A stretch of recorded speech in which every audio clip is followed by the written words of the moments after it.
قضية كوسابسن يردك يجباتي وحيابها الله متكأ ما وحكم إذا شروط النكاح شروط النكاح وحكم إذا مهرك قبل الصينة أيوه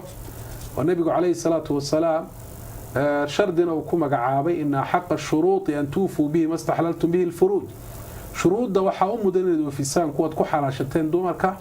waa meherku ka mid yahay meherkuna laba noqon kara inuu noqdo musamma mid la magacaabo oo marka gabadha la meherinayo la magac dhabo waxa kale oo noqon kara maskuutun aanu mid laga aamuso oo aan laba soo hadal qaadinba marka ama labada qof baa hadhow iyuu ka heshiin doona hadaan iyuu ka heshiina gabadhaas waxa yeelanaysaa mahrul mithli dumarka ayada qaraabada yihiin xagga aabba ay qaraabada ka yihiin di kuwa lawaana kuwa xagga hooyo ay qaraabada ka yihiin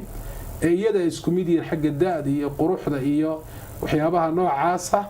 meherka lagu meheriyo kala ayuun bay yeelan doontaa hadhow laakiin ma banaana in gabadh la guuriyo meher la'aan iyadoo heshiisku yahay gabadhaas inaan meher baan lahayn wixii ku saabsan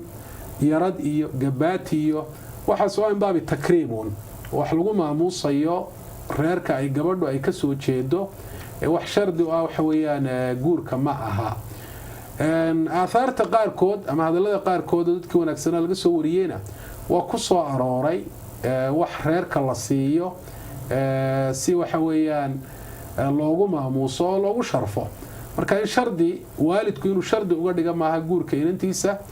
waxaan marka meherkeedii aan ahayn oo yiraahdo ilaa yarad layga siiyo ama gabaati waxa weeyaan layga siiyo inanta ma bixinayo oo ma meherinayo taasi mid sax ma aha sharcan wallahu a'lam